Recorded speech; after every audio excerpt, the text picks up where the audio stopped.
তো আজকের topic input and output device. কম্পিউটারে যে যন্ত্রগুলি আমরা বা যে যন্ত্রগুলির সাহায্যে কোনো তথ্য বা নির্দেশ কম্পিউটারকে আমরা দিই তাকে বলি অ্যাকচুয়ালি ইনপুট ডিভাইস। আর যে যন্ত্রগুলির সাহায্যে আমরা রেজাল্টটা দেখতে পাই তাদের আমরা আউটপুট ডিভাইস বলি। এখানে কিছু ইনপুট ডিভাইসের কথা উল্লেখ করা আছে। তার আগে আমরা ইনপুট ডিভাইসের কিছু কাজটা পড়ে নিই। ইনপুট ডিভাইস বাইরের তথ্য নির্দেশ গ্রহণ করে।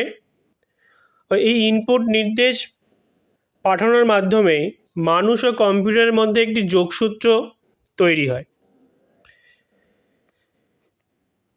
দ্বিতীয়ত হচ্ছে কম্পিউটারে যে প্রকার ইনপুট ডিভাইসগুলো আমরা ব্যবহার করি সেটা হচ্ছে একটা কিবোর্ড। দেখতেই পাচ্ছি এই কিবোর্ডের সাহায্যে আমরা কিন্তু ইনপুট ডিভাইস এটিকে বলা হয়। আর এটির সাহায্যে আমরা বিভিন্ন অ্যালফাবেট A to Z, বিভিন্ন সংখ্যা 1 2 3 4 এভাবে আপ টু 9, সেগুলো দিয়ে বিভিন্ন 0 to আমাদের 9 পর্যন্ত সংখ্যা থাকে। এছাড়াও ফাংশন কি থাকে এবং নেভিগেশন কি, এগুলোকে নেভিগেশন কি বলে, up arrow, down arrow, right arrow এবং লেফট অ্যারো।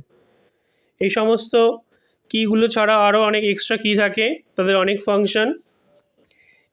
তো এইটাই হচ্ছে মেন আমাদের একটি ইনপুট ডিভাইস। তার সাথে রয়েছে আরও কিছু ইনপুট ডিভাইস, যেমন মাউস। কম্পিউটারের সিস্টেমে ব্যবহৃত অত্যন্ত গুরুত্বপূর্ণ একটি ইনপুট ডিভাইস হচ্ছে মাউস। এই মাউসকে আমরা পয়েন্টিং ডিভাইসও বলি। বর্তমানে বিভিন্ন ধরনের মাউস আমরা ব্যবহার করি, মেকানিক্যাল মাউস, অপটিক্যাল মাউস আর কর্ডলেস বা রিমোট মাউস। মেকানিক্যাল মাউসের আগে ব্যবহার করা হতো, এখনও হয়। এখানে মিডিল, লেফট অ্যান্ড রাইট তিনটে সাধারণত কি থাকতো বা সুইচ থাকতো। বর্তমানে অপটিক্যাল মাউস খুব ব্যবহার হচ্ছে। এটি অপটিক্যাল মাউস, এটা লেফট অ্যান্ড রাইট দুটো বাটন থাকে এবং মাঝখানে একটি স্ক্রল হুইল থাকে। এই স্ক্রল হুইলের সাহায্যে খুব সহজেই আমরা পেজটাকে ওপর নিচ করতে পারি, ওয়েব পেজকে বা কোনো টেক্সট ডকুমেন্টকে। এছাড়া আরও বর্তমানে ব্যবহৃত রিমোট মাউস বলা হয়। এটি কর্ডলেস, মানে এর সাথে কোনো তার যুক্ত থাকে না। তো এই গেল মাউসের বিবরণ। এরপরে আছে স্ক্যানার। স্ক্যানার একটি ইনপুট ডিভাইস। স্ক্যানারের সাহায্যে কোনো ডকুমেন্ট, কোনো পেজ, লেখা বা কোনো ছবিকে আমরা স্ক্যান করে কম্পিউটারে স্টোর করতে পারি। বর্তমানে আমরা টাচ স্ক্রিনের সাথে খুবই পরিচিত। মোবাইলের টাচ স্ক্রিন, যে এখন আমরা বিভিন্ন অ্যান্ড্রয়েড যে মোবাইলগুলো বা অ্যাপেল যে মোবাইলগুলো ব্যবহার করছি সমস্তটাই টাচ স্ক্রিন যুক্ত। এই টাচ স্ক্রিন মোবাইলের যে টাচ স্ক্রিনটা তাকে কিন্তু ইনপুট ডিভাইসই বলে থাকি। এছাড়া মাইক্রোফোন এবং জয়স্টিক, গেম খেলা হয় যে জয়স্টিক, তাকে ইনপুট ডিভাইস বলা হয়। এরপরে আসছে নেক্সট পয়েন্ট, আউটপুট ডিভাইস বা আউটপুট ইউনিটস কাকে বলে। তাহলে যে যন্ত্র বা ডিভাইসের মাধ্যমে কম্পিউটারের সমস্ত কাজের ফলাফল বা রেজাল্ট আমরা দেখতে পাই তাকে অ্যাকচুয়ালি আমরা আউটপুট ডিভাইস বলি। যেমন monitor, printer, plotter, sound box এবং প্রজেক্টর। ফার্স্ট আসছে মনিটর। কম্পিউটারের প্রধান আউটপুট ডিভাইস যদি আমরা বলি তাকে মনিটর বলা হয়। মনিটরের আরেকটি নাম হচ্ছে ভিডিইউ, যাকে ভিজুয়াল ডিসপ্লে ইউনিট বলা হয়ে থাকে। মনিটর বিভিন্ন ধরনের আছে, তার মধ্যে একটি হচ্ছে সিআরটি, যার পুরো কথা হচ্ছে ক্যাথোড রে টিউব।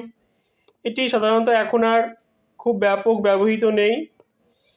এখন বর্তমানে এলসিডি এবং এলইডি। এলসিডি হচ্ছে লিকুইড ক্রিস্টাল ডিসপ্লে এবং এলইডি ফুল ফর্ম হচ্ছে লাইট এমিটিং ডায়োড। এগুলি এখন বেশি ব্যবহৃত হচ্ছে কারণ এগুলো খুব ছোট বলতে এগুলো মানে খুব স্লিম, এগুলো খুব অল্প জায়গায় খুব অল্প বিদ্যুতের ব্যবহারে এগুলোকে আমরা ব্যবহার করতে পারি। এছাড়াও আরেকটি আউটপুট ডিভাইস রয়েছে, তার নাম হচ্ছে প্রিন্টার।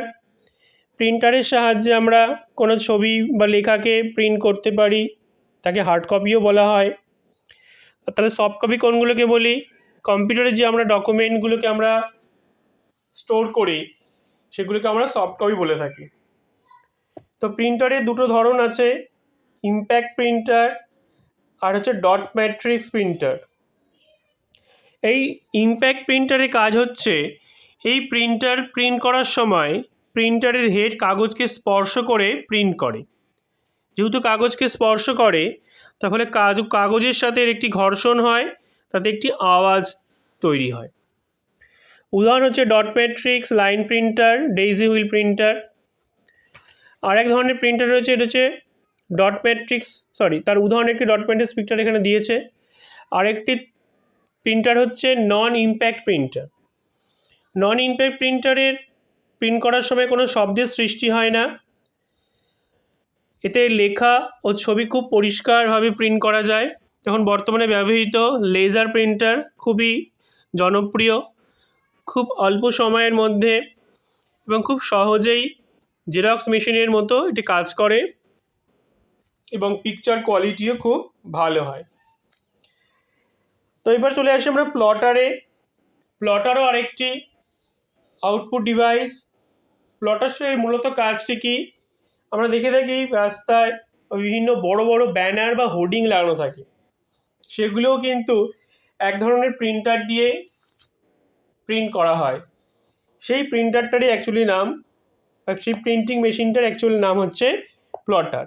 মানে খুব বড় আকৃতির ফ্লেক্স বা হোর্ডিংগুলোকে প্রিন্ট করার সময় বা মানচিত্র, তখন আমরা এই প্লটারটা ব্যবহার করে থাকি। এবং এটি আমাদের কাছে সবার কাছে বেশ পরিচিত, যেটি হচ্ছে স্পিকার, যার সাহায্যে আমরা কিন্তু বিভিন্ন শব্দ শুনতে পাই। তো এই গেল আজকের টপিক। স্পিকার হচ্ছে আমাদের একটি আউটপুট ডিভাইস। তাহলে আজকে আমরা ইনপুট এবং আউটপুট ডিভাইস সম্বন্ধে পড়লাম। তো তোমাদের কেমন লাগলো ভিডিওটা অবশ্যই কমেন্ট করে সবাই জানাবে। ওকে, আজকের জন্য এইটুকুই, ধন্যবাদ।